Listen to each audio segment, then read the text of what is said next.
Oh, yeah. I have never in my life spoken at a political rally. I've covered a million of them for over 30 years, and I've never spoken at one, never thought I would. And I'm so thrilled. I'm honored to be here. I really am. And I am. It's totally without shame and entirely with gratitude I'm standing here. And I can't believe I just spoke after Bobby Kennedy. It's so cool. So here we are at an enormous Donald Trump rally less than 2 weeks before the presidential election. I'm following Bobby Kennedy Jr., and somewhere in a half-empty Union Hall in a cold state is Dick Cheney's creepy little daughter campaigning with Kamala Harris. And I have to say, that is a thrilling trade as far as I'm concerned.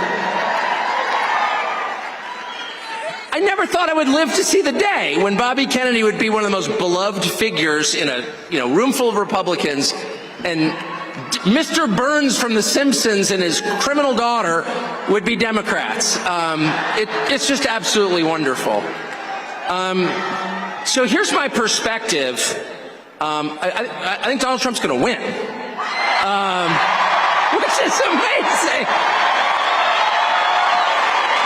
And that's why I'm here. I'm not here because he's going to win. I'm here because I'm so thrilled by what I've watched over the past 9 years. This is the end of a redemption arc. I've really never seen anybody treated like Donald Trump was treated, ever. Anybody, ever. Attack him. I watched this all up close. Defame him. Indict him. Arrest him. Let him get shot in the face. And he's going to win anyway.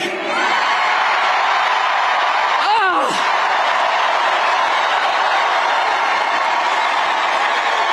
It is a triumph.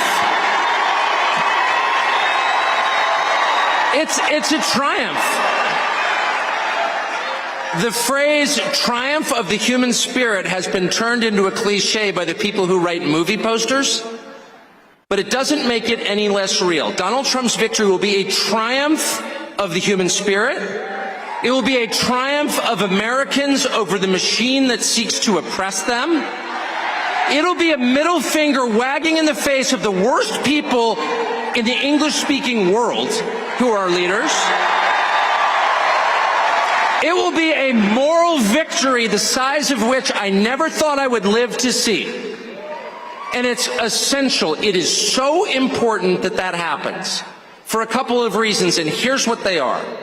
The first is to dissolve for all time, for the world to see, the primary lie about Donald Trump, which is that only freaks and misfits like him. That's a lie. And they've been telling that lie since the second he came down that escalator 9 years ago. If you like that, there's something wrong with you. You're the only person you know who likes that. You're a freak. Be ashamed. Do not talk about Donald Trump in public. Don't wear his dangerous little red hat. And if you're in the media, how dare you speak to him? And that was a lie from day one. It was a big lie. It was January 6th is an insurrection. What? It's the kind of lie that they tell relentlessly. They punish anyone who contradicts the lie because it is so preposterous it can only be upheld through force. And in the last 3 months, we have seen that lie dissolve like the Wicked Witch of the West under a bucket of water. Look around. Is this a room full of freaks and misfits? No, it's not. This is a room full of people who love their country enough to obey its laws, who sincerely believe in its founding precepts, who pay their taxes, who go to work. The ever-shrinking percentage of Americans who work a 40-hour week, who expect nothing from the system, and who have given their lives for the system, who are born in this country and plan to die here. And they're the most mistreated group in this nation, and they're also the biggest group in this nation. They're not some weird subculture of MAGA. they're America itself. And the only people who are denying that are the freaks and the misfits, who it turns out are themselves a tiny, bizarre minority, a cult, who have controlled the rest of us through fear and aggression.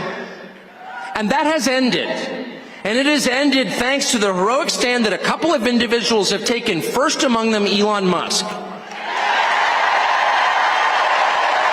Elon Musk, who single-handedly saved the First Amendment to the Constitution, which, let me remind you, is not just a feature of America, it's the basis of America.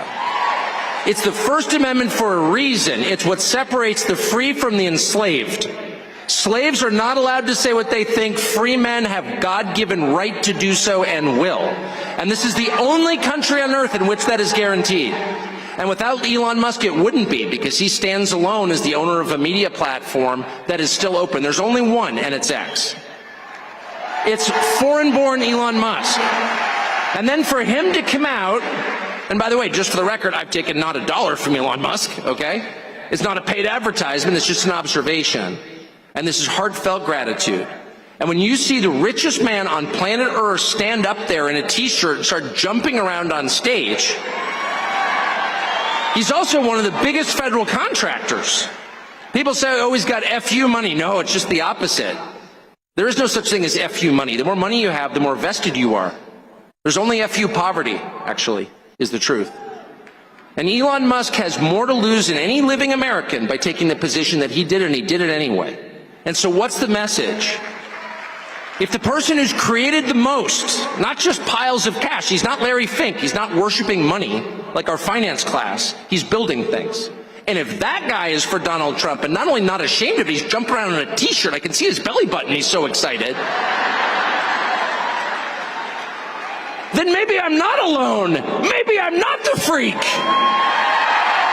Maybe what you're really watching is the tyranny of MSNBC, a channel with virtually no viewers, a channel on which almost every single person has a personal life so grotesquely weird, if you knew the details, you'd call for their arrest. That's just true. And those people, the unhappiest people in this nation, are defining the terms of the conversation? I don't think so. How'd they get away with that? The same way they got away with calling January 6th an insurrection for 3 years, by repeating it and by attacking anyone who disagreed. But it's an illusion. It's the Wizard of Oz. And once you pull back the curtain, the only thing back there is Joe Scarborough. You're like, wait a second. Why am I taking orders from this guy?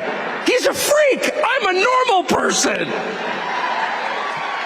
And that realization has settled on this country, on the whole country, and you feel it. People are not afraid anymore, at all. I've got a bunch of kids. I texted them, I'm going to go speak at a Trump rally. My kids, do you go? I said, do you have a lot of friends who are voting for Carmela or whatever her name is? No, of course not. That's embarrassing. It has flipped. The story the country tells itself about reality has flipped. None of the normal people are supporting the Democratic machine. Tim Walz is supporting the Democratic machine. A man you would never allow to babysit your own children. That's the archetype. It's the party of weirdos, of envy, of hate, of resentment, of bitterness, of weakness, of a total lack of creativity. It's a party of conformity. It's a party of the machine, where it doesn't matter who the candidate is because individuals are immaterial. All that matters is the collective. That's the Soviet model. And opposing them is the rest of the country, slowly waking up to the fact that these people have no moral authority whatsoever. They have no legitimacy in a democracy where the government must rule by the consent of the governed. They have no consent. And the way that they've treated this country over the past 4 years is the most shocking thing I've ever seen in 55 years.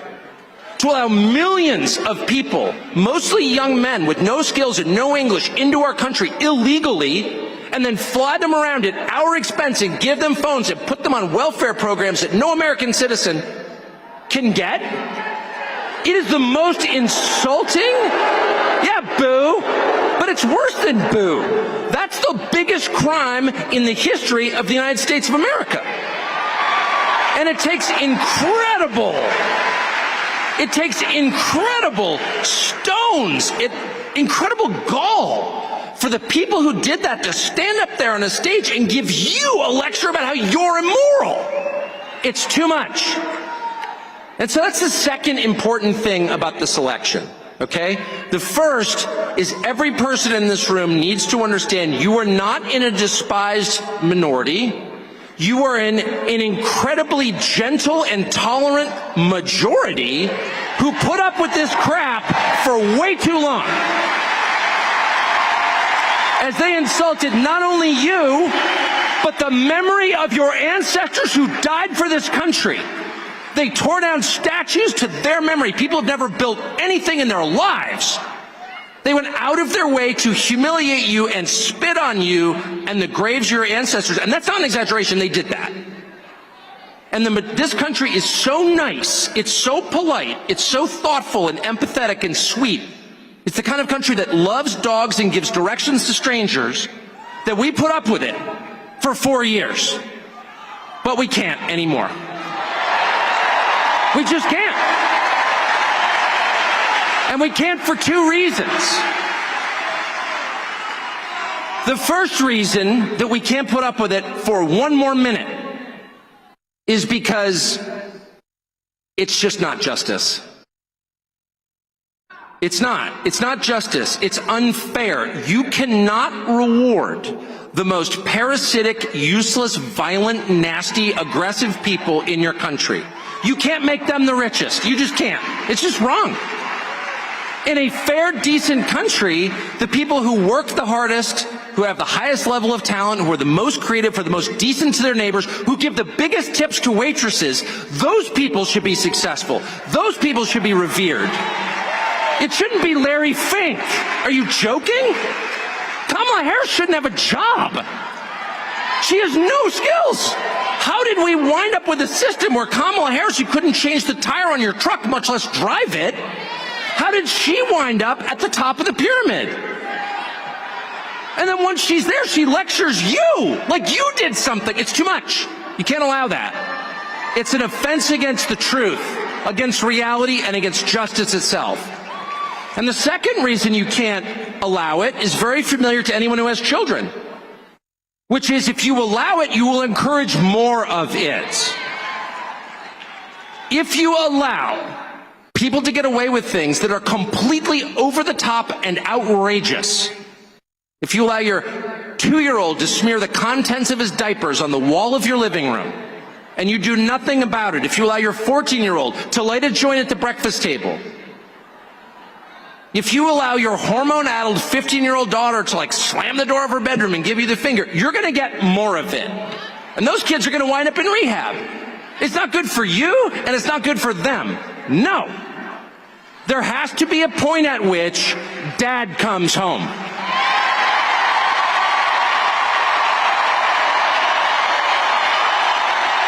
Yeah, that's right. Dad comes home. And he's pissed. Dad is pissed. He's not vengeful. He loves his children. Disobedient as they may be, he loves them. Because they're his children, they live in his house. But he's very disappointed in their behavior. And he's going to have to let them know. He's going to have to get to your room right now and think about what you did. And when dad gets home, you know what he says? You've been a bad girl. You've been a bad little girl, and you're getting a vigorous spanking right now. And no, it's not going to hurt me more than it hurts you. No, it's not. I'm not going to lie. This is going to hurt you a lot more than it hurts me. And you earned this. You're getting a vigorous spanking because you've been a bad girl. And it has to be this way. It has to be this way because it's true. And you're only going to get better when you take responsibility for what you did.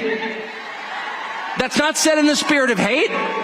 It's not said in the spirit of vengeance or bigotry. Far from it. It's said in the spirit of justice, which is the purest and best thing there is. And without it, things fall apart. The Democratic Party machine, and notice I'm not beating up on Kamala Harris, who's just a hapless victim who happened to be there in the right color, so they grabbed her. Tim Walz, they needed some, whatever Tim Walz is. They needed a weak man, because it is the party of weak men and unhappy women. One of which leads to the other, by the way. Where you find weak men, you will inevitably find unhappy women. Sorry. And they make them on purpose. They weaken the men to drive the women insane, to have the most consistent voting bloc ever in the history of politics. Unhappy women made unhappy by weak men. But it could be anybody. It could be anybody. Kamala Harris is just a stand-in. She's a cardboard cutout. She has a soul. God created her. I'm not attacking her humanity. But there's nothing there. It doesn't matter. If it wasn't Kamala Harris, it would be, I don't know, Pete Buttigieg or whatever. Who are these people? It doesn't matter.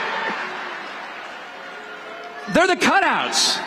They work for the machine. They're totally dispensable. They're replaceable. And they need to have limits set for them. And so on Election Day, and I sincerely believe Donald Trump's going to win. And if I thought he was going to lose, I'd be here anyway, by the way. I would. In fact, I would have been here earlier if I thought he was going to lose, just to make the point. I mean it. I don't like people who jump on the winning train, okay? I think Donald Trump's going to win.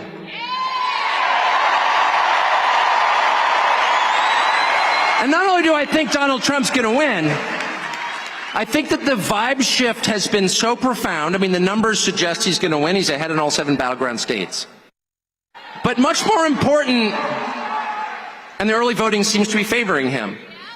But more important even than the conventional political markers is what you smell around you. And it's the return of freedom. It's the return of the country you grew up in, where you could say things like, I like that guy, and maybe you like the other person. That's fine. That was not allowed for 9 years, and it's allowed now. And I think, and it's because of what they did, by the way, they deserve this. But I think the vibe is so strong right now, I don't think we can get away with pretending something else happened. I don't think we can have another 2020 at this point. I just don't. I don't. Where they hid relevant facts from you, they prevented you from knowing about their candidate and then claimed victory. Or 37 billion votes or whatever they claim he got. That's rigging the election. Period. If the government prevents people from knowing critical information about a candidate, they have rigged the election. And they did that. Period. Oh, you're not allowed to say that. I'm not allowed to say it because it's 100% true. And every person who hears it knows it's true, including the people who did it. I don't think they can do that again. I don't.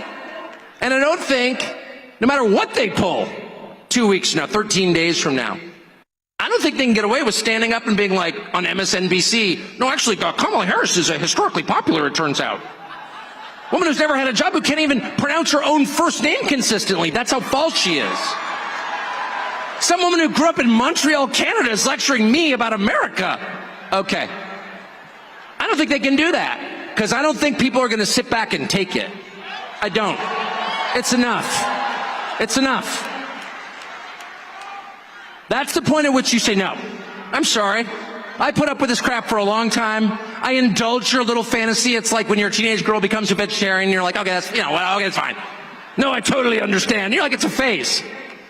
But if that phase goes on for 9 years and includes destroying your major cities and allowing your country to be invaded by millions of foreigners whose identities you don't know and whose purpose in this country is unclear, by the way, why shouldn't we feel threatened by that?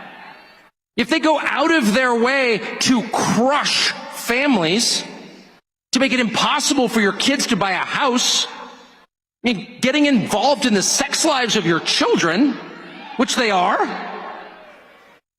If they do all of that, they need to lose. And at the end of all of it, when they tell you they've won, no. You can look them straight in the face and say, I'm sorry, Dad's home, and he's pissed.